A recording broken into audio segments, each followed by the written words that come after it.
নদওয়াতে পরামর্শের জন্য সমবেত হল। কেউ কেউ রাসূল সাল্লাল্লাহু আলাইহি সাল্লামকে বন্দী করার পরামর্শ দিল, কেউ বা নির্বাসিত করার পরামর্শ দিল, কিন্তু সুচতুর বুদ্ধিমানরা এর কোনোটি সমীচীন মনে করল না। তারা বলল, এতে তাদের সহায়তাকারীরা আমাদের উপর আক্রমণ করবে এবং আমাদের নিকট থেকে তাকে ছাড়িয়ে নেবে। দ্বিতীয়ত, নির্বাসনের ব্যবস্থা তো আমাদের জন্য নিশ্চিত ক্ষতিকর, কেননা এ অবস্থায় মক্কার আশেপাশের লোকেরা তার উত্তম চরিত্র, তার মিষ্ট ভাষা ও আল্লাহর কালামের ভক্ত হয়ে যাবে। ফলে সে সকল লোককে সাথে নিয়ে আমাদের উপর আক্রমণ করবে। অতঃপর নরাধম আবু জাহেল এ প্রস্তাব দিল যে তাকে হত্যা করতে হবে, আর হত্যাকাণ্ড ঘটানোর সময় প্রত্যেক গোত্রের একজন অংশগ্রহণ করবে, যাতে বনি আবদে মানাফ নবীজির গোত্র এর প্রতিশোধ নিতে না পারে। দুরাচারের এ প্রস্তাবকে সকলেই সমর্থন করল এবং প্রত্যেক গোত্র থেকে একজনকে এ হত্যাকাণ্ডের জন্য নির্ধারিত করল যে অমুক রাতে এ কাজ সমাধা করা হবে। এদিকে মহান আল্লাহ তাআলা নবী করিম সাল্লাল্লাহু আলাইহি সাল্লামকে তাদের এ পরামর্শের সংবাদ জানিয়ে দিলেন এবং তাকে হিজরতের নির্দেশ দিলেন। কুরাইশ কাফেররা যে রাতে তাদের হীন চক্রান্তকে বাস্তবায়ন করার পরিকল্পনা করল এবং বিভিন্ন গোত্র থেকে বহু মানুষ তার গৃহ অবরোধ করে রাখল, ঠিক এমন সময়ে রাসূলুল্লাহ সাল্লাল্লাহু আলাইহি সাল্লাম হিজরতের ইচ্ছা করলেন। তিনি আলী রাদিয়াল্লাহু তাআলা আনহুকে স্বীয় চৌকির ওপর চাদর মুড়ি দিয়ে শুয়ে থাকতে বললেন, যাতে কাফেররা নবী করিম সাল্লাল্লাহু আলাইহি সাল্লাম ঘরে না থাকার কথা জানতে না পারে। অতঃপর তিনি ঘর থেকে বের হওয়ার সময় সূরা ইয়াসিন পাঠ করছিলেন। সূরা ইয়াসিনের বরকতে আল্লাহ তাআলা নবীজির শত্রুদের চোখের সামনে আবরণ সৃষ্টি করে দিলেন, যার কারণে তারা রাসূলুল্লাহ সাল্লাল্লাহু আলাইহি সাল্লামকে দেখতে পেল না।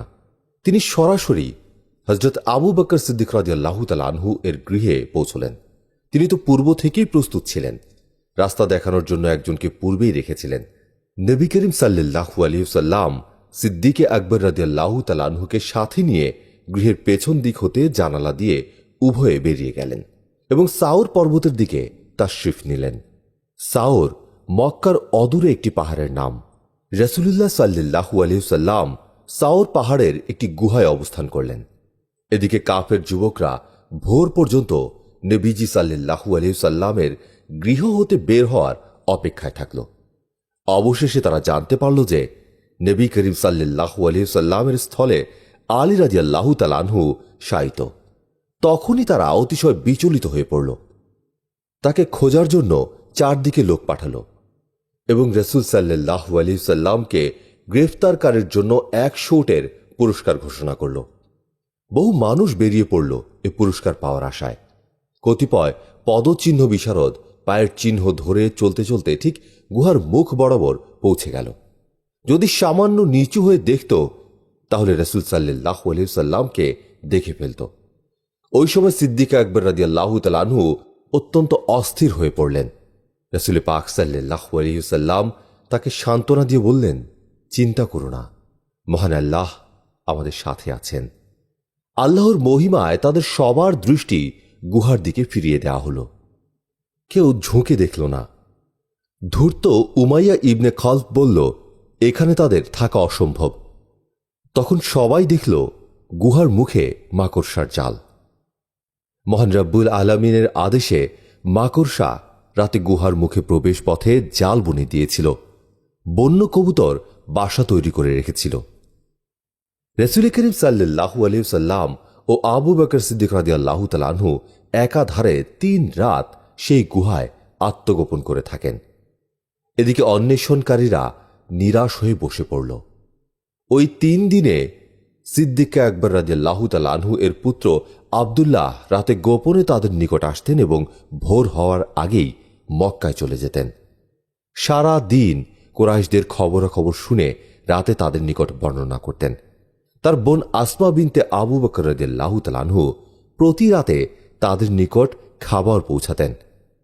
আরবের মানুষ যেহেতু পদচিহ্ন শাস্ত্রে পারদর্শী ছিল, এজন্য আব্দুল্লাহ রাদিয়াল্লাহু তাআলা আনহু তার গোলামকে বলতেন, তুমি প্রত্যহ ছাগল চড়ানোর জন্য উক্ত গুহার প্রবেশদ্বার দিয়ে যাবে, যাতে তাদের পদচিহ্ন মুছে যায়। গারে সাউরে অবস্থানের 3য় দিনে প্রথম হিজরি সনের ৪ঠা রবিউল আউয়াল সোমবার। সিদ্দিক আকবর রাদিয়াল্লাহু তাআলা আনহু এর আজাদকৃত গোলাম আমির ইবনে ফুহাইরা ওই উষ্টি দুটি নিয়ে পৌঁছলেন, যা আবু বকর সিদ্দিক রাদিয়াল্লাহু তাআলা আনহু পূর্ব থেকেই ওই সফরের জন্য প্রস্তুত করে রেখেছিলেন। তাদের সাথে আবদুল্লাহ ইবনে ওরাইকিত, যাকে পারিশ্রমিকের বিনিময়ে পথ প্রদর্শনের জন্য ঠিক করে রাখা হয়েছিল, তাকে সাথে নিয়ে নিলেন। নবী করিম সাল্লাল্লাহু আলাইহি সাল্লাম একটি উষ্ঠির ওপর সাওয়ার হলেন। আবু বকর সিদ্দিক রাদিয়াল্লাহু তাআলা আনহু অপরটির ওপর সাওয়ার হলেন। সিদ্দিক আকবর রাদিয়াল্লাহু তাআলা আনহু খেদমতের জন্য আমির ইবনে ফুহাইরাকে সামনে বসিয়ে নিলেন। আবদুল্লাহ ইবনে ওরাইকিত সম্মুখে রাস্তা দেখাতে দেখাতে নিয়ে চলল। কিছুদূর যাওয়ার পর রাসূল পাক সাল্লাল্লাহু আলাইহি সাল্লামের খোঁজে নিয়োজিত কুরাইশ দূত সুরাকা ইবনে মালিক যখন নিকটে পৌঁছে গেল, তখন তার ঘোড়াটি মাটিতে হোঁচট খেল। ফলে সুরাকা ঘোড়ার পিঠ থেকে পড়ে গেল। পুনরায় সওয়ার হয়ে পিছনে ছুটল। এমনকি রাসূলুল্লাহ সাল্লাল্লাহু আলাইহি সাল্লামের পবিত্র কোরআন তেলাওয়াতের আওয়াজ শুনতে পেল। সে সময় সিদ্দিক আকবর রাদিয়াল্লাহু তাআলা আনহু বারবার পেছনে ফিরে তাকে দেখছিলেন, অথচ রাসূল পাক সাল্লাল্লাহু আলাইহি সাল্লাম তার দিকে মোটেই ভ্রুক্ষেপ করলেন না। যখন একেবারে নিকটে এসে গেল, তখন মাটি প্রচুর শক্ত থাকা সত্ত্বেও তার ঘোড়ার 4টি পা হাঁটু পর্যন্ত মাটিতে পুঁতে গেল এবং আবারও সে মাটিতে পড়ে গেল। ঘোড়া উঠানোর জন্য আপ্রাণ চেষ্টা করল, কিন্তু কোনোভাবেই সক্ষম হল না। বাধ্য হয়ে রাসূল পাক সাল্লাল্লাহু আলাইহি সাল্লামের শরণাপন্ন হল। আল্লাহর রাসূল সাল্লাল্লাহু আলাইহি সাল্লাম থেমে গেলেন এবং তার বরকতে ঘোড়ার পা বের হয়ে এলো। ঘোড়ার পা মাটি থেকে ওঠার পর পায়ের গর্ত থেকে ধোঁয়া বের হতে দেখা গেল। সুরাকা তা দেখে আরো বেশি হতভম্ব হয়ে গেল। অত্যন্ত বিনয়ের সাথে সে রাসূল করিম সাল্লাল্লাহু আলাইহি সাল্লামের সামনে তার পাথেয়পত্র ও উট ইত্যাদি পেশ করতে লাগল। রাসূল সাল্লাল্লাহু আলাইহি সাল্লাম তার কোনো কিছুই কবুল করলেন না, বরং বললেন, তুমি ইসলাম গ্রহণ না করলে তোমার উট ইত্যাদি কোনো কিছুই গ্রহণ করব না। তবে এতটুকু যথেষ্ট যে তুমি কারো কাছে আমাদের অবস্থা প্রকাশ করবে না। সুরাকা সেখান থেকে ফিরে এলো এবং যতক্ষণ পর্যন্ত তার জন্য আশঙ্কা থাকতে পারে ততক্ষণ পর্যন্ত কারো নিকট এই ঘটনা ব্যক্ত করল না। কিছুদিন পর সুরাকা আবু জাহেলের কাছে এই ঘটনা ব্যক্ত করল। হে আবু হিকাম, লাতের কসম, তুমি যদি ঘোড়াটির মাটিতে পুঁতে যাওয়ার দৃশ্য দেখতে, তাহলে মোহাম্মদ যে আল্লাহর রাসূল এ বিষয়ে তোমার সন্দেহের কোনো অবকাশ থাকত না। আমার মতে তোমার জন্য তার বিরোধিতা হতে বিরত থাকা আবশ্যক এবং অন্যদেরও নিষেধ করা উচিত। আমার বিশ্বাস অল্পদিনের মধ্যেই তার সাফল্যের নিদর্শনাবলী এভাবে উদ্ভাসিত হয়ে উঠবে যে মানুষ আক্ষেপ করে বলবে, হায়, মুসলমানদের সাথে যদি সন্ধি করতাম। মদিনায় যাওয়ার পথে রাসূলুল্লাহ সাল্লাল্লাহু আলাইহি সাল্লাম উম্মে মাবাদ নামক এক মহিলার ঘরের পাশ দিয়ে যাচ্ছিলেন। তার ছাগলটি দুগ্ধবতী ছিল না। রাসূলুল্লাহ সাল্লাল্লাহু আলাইহি সাল্লাম এর হাতের বরকতে তার স্তন দুধে ভরে যায়। রাসূল সাল্লাল্লাহু আলাইহি সাল্লাম নিজে পান করলেন এবং নিজ সাথীদেরও পান করালেন। পরবর্তী সময়ে এ বরকতের ধারাবাহিকতা অব্যাহত ছিল। রাসূল সাল্লাল্লাহু আলাইহি সাল্লাম সেখান থেকে বিদায় নেওয়ার পর উম্মে মাবাদের স্বামী আগমন করলেন এবং ছাগলের দুধের এ আশ্চর্য ঘটনা দেখে অবাক হলেন। এর কারণ জিজ্ঞেস করলে উম্মে মাবাদ বললেন, একজন ভদ্র ও কোমল হৃদয়ের যুবক অল্প সময়ের জন্য আমাদের ঘরে মেহমান হয়েছিলেন। এসব তারই হাতের বরকত। স্বামী এসব কথা শুনে বললেন, আল্লাহর শপথ, উনি তো মক্কার ওই মহান যুবক মনে হচ্ছে।